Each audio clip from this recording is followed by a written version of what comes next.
வணக்கம், good morning, happy morning, wonderful morning. இன்னைக்கு லா 29. So 29வது லா பற்றி பார்க்குறோம். இந்த 29வது லா என்ன சொல்கிறதுன்னு வினோத பார்க்க சொல்கிறோம். Law 29. Plan all the way to the end. The ending is everything. Plan all the way to it, taking into account all possible consequences, obstacles, and twists of fortune that might reverse your hard work and give glory to others. By planning to the end, you will not be overwhelmed by circumstances and you will know when to stop. Gently guide fortune and help determine the future by thinking far ahead. அது எப்படி sir முடியும்? இது ஒரு brilliant லா. இந்த லாவை நான் explain பண்ணணுன்னா, the biggest லா இந்த law second world வாரில் நடந்த க்ளோசிங் கேம் தான் இந்த war, the landing at Normandy. First இந்த வாரில் நம்ம என்ன நினைக்கிறோன்னா, that America won this war அப்படிங்க நம்ம நினைக்கிறோம்.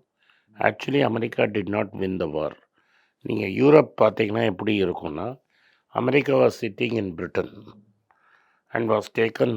இட்டாலி பக்கத்தில் சிசிலிங்கிற ஒரு ஐலண்டை எடுத்திருந்தாங்க. They had no toehold in continental Europe. It was Stalin who was pushing the Germans from that side and was coming from the one by one. He was pushing them. Battle of Stalingrad land, he was pushing them slowly and they were falling back. And all the time he was putting pressure on Churchill and Roosevelt to attack the continental Europe. All of America, America and England's great victories came in northern Africa. Montgomery won against Rommel to control the oil fields. Oil was very important. Petrol. And Japan attacked Indonesia and all the places because they wanted oil. Correct. So all this fight was even for ships oil. kerosene there. By not losing North Africa, Germany lost source for oil. And that's why Middle East அவங்க பிடிச்சி வச்சிருந்தாங்க. The British. Rommel lost North Africa because he did not have enough supply. So again, it was very clear that lack of supply and the war machine of Soviet Union was pushing the Germans hard. So this was இதுதான் நடந்துட்டு இருந்தது. But America and England needed to attack the continental Europe because otherwise Stalin would have taken the entire northern Europe. ஃபுல்லாக சாப்பிட்ருப்பாரு. So இவங்க என்ன பண்ணாங்கன்னா, they had to attack France. தேவர் கேலேன்னு ஒரு இடம் இருந்தது, இன்னொரு இடம் பேர் இருந்தது, நார்மண்டி இருந்தது. Normandy was the most difficult terrain. But he wanted to attack. They chose a man called Dwight D. Eisenhower, who was made the supreme commander. So he was given the task of planning that Normandy attack. So லண்டன்லேருந்து actor கொண்டு வந்து, நியூயார்க்லேருந்து musicals கொண்டு வந்து, elaborate rubber tank எல்லாம் create பண்ணி, they made the Germans believe that the attack was coming from the easiest port, and they made sure Patton was roaming around there. Because the Germans thought Patton would always be there in the first major battle. But Patton was not there in the first. So it was so elaborately planned with actors, with Patton, everybody sitting and twiddling thumbs. Well, the attack came from Normandy. They launched in 7 different beaches.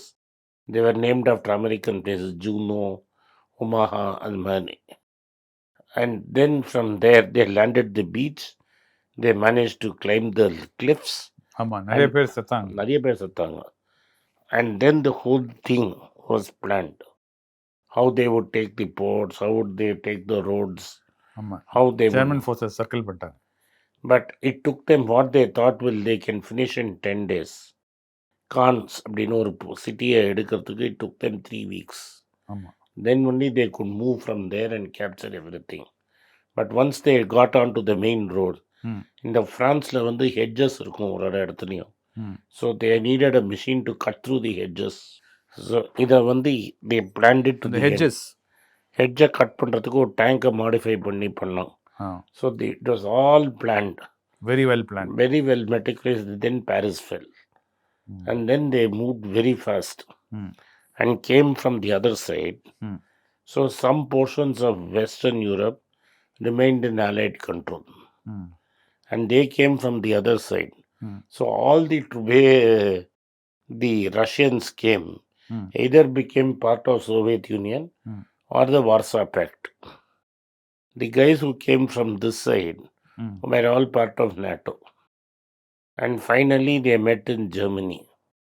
And the city country was divided into two, but into East and West Germany. So, and that lasted till 1991. Seriya. So this was a very well planned. All the way to the end. All the way till the end. Otherwise, Stalin would have taken most of Western Europe. Most of Western Europe was after.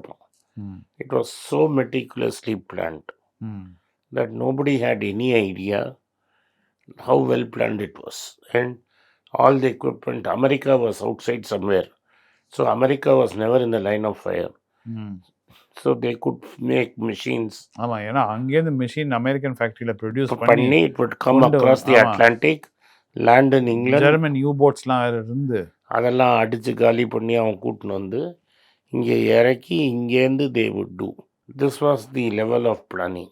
So Can't imagine that level of planning without computers, without communication, without internet. வெறும் டெலெக்ஸும் தந்தி letter வச்சு. Okay, no telex. ரைட்டா? இப்போ அது ஒன்றாச்சா? The other great planning exercise வந்து is the Japanese. அவங்க side Japanese company, not wars, post war. A lot of companies became world class guys. Correct. Okay, but we will talk only three. One was Soichiro Honda and his Honda Motor Company. And the other is Toyota. Right? And the third is Sony. Right? இதில் டொயோட்டாவும் ஹோண்டாவும் என்ன அட்வான்டேஜ்னா, they were there before the war. Yes, ஆமாம். Honda was making piston rings for Toyota. Correct. But after the war, he was a cycle mechanic. ஆமாம். Motorcycle mechanic, because everything was just right. ஒரு சைக்கிளில் ஒரு petrol tank fill பண்ணி ஒரு engine fill பண்ணி two வீலராக மாற்றிட்டான். ஆமாம். அதுதான் became Honda cup. Correct. 2 piston engine. ஆமாம், அந்த Honda cup was a mega success. அதுலேயே அவன் லான் மூவர், அந்த இன்ஜினை வச்சு லான் மூவரு, ஜென்ரேட்டரு, போட்டு அப்படின்னு போய் அந்த சைடில் கார் வரைக்கும் போயிட்டான். Now they have launched a space vehicle. ஆமாம். Their engineering is so good. Even today, Rajiv Bajaj என்ன சொல்கிறான், the only company in the world he fears is Honda. Toyota என்ன பண்ணான்னா இன்னொரு மாடல் ஆஃப் கண்டினியூஸ் இம்ப்ரூவ்மெண்ட். அவன் புது car உடனே பண்ண மாட்டான். ஒரு மாடல் கொண்டு வந்தால் அதை அப்படியே கண்டினியூஸாக இம்ப்ரூவ் பண்ணி வேறு மாடல் ஆக்கிடுவான். ஆமாம். இந்த கேமரே எல்லாமே பார்த்தா ஒன்றா தான் இருக்கும். இப்போ இவன் பாரு இப்போ என்ன பண்ணான்னு, எவ்ரிபடி வென்ட் ஃபார் இவி. இவன் தான் அந்த இதை கொண்டு வந்தான், ஹைப்ரிட் பீரஸில் கொண்டு வந்தான் ஹைப்ரிட். ஆமாம். That became a big success. Correct. Sony he went to America. he went to Bell.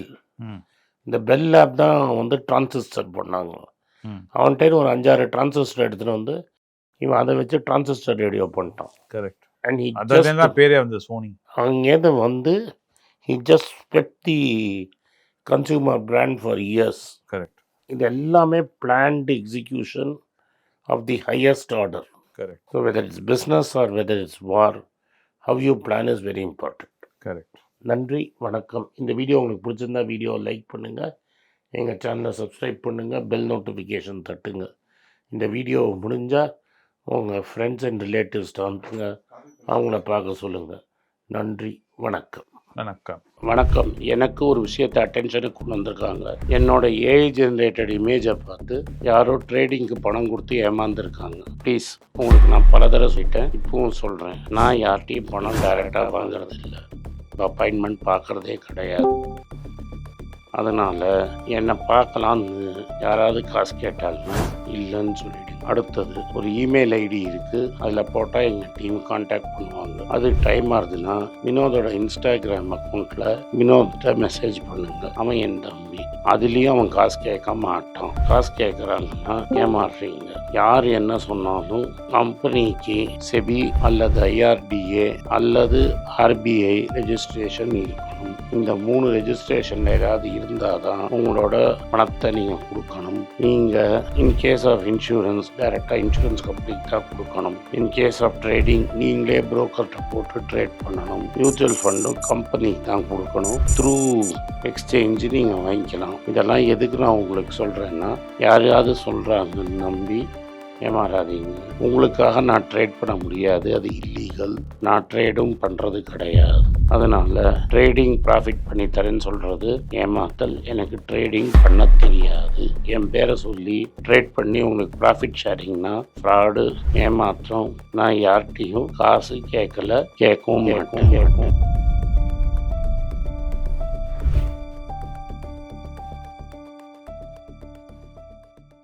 உங்கள் பேராதரவுக்கு மிக்க நன்றி. நான் டோட்டலாக 5 புஸ்தகங்கள் எழுதியிருக்கிறேன். 3 வந்து ஆங்கிலத்தில் எழுதியிருக்கிறேன். அதில் 2 தமிழாக மொழிபெயர்த்துருக்காங்க. ஸோ டோட்டலாக 5 புஸ்தகம் ஆச்சு. இந்த 5 புஸ்தகத்துக்கு ஹார்ட் காப்பி வேணும்னா நீங்கள் கீழே இருக்கிற வாட்ஸ்அப் நம்பருக்கு மெசேஜ் அனுப்பிச்சிங்கன்னா எங்கள் டீம் உங்களை கான்டாக்ட் பண்ணுவாங்க. இந்த 5 புஸ்தகங்களில் 3 புஸ்தகம் கிண்டலில் இருக்குது.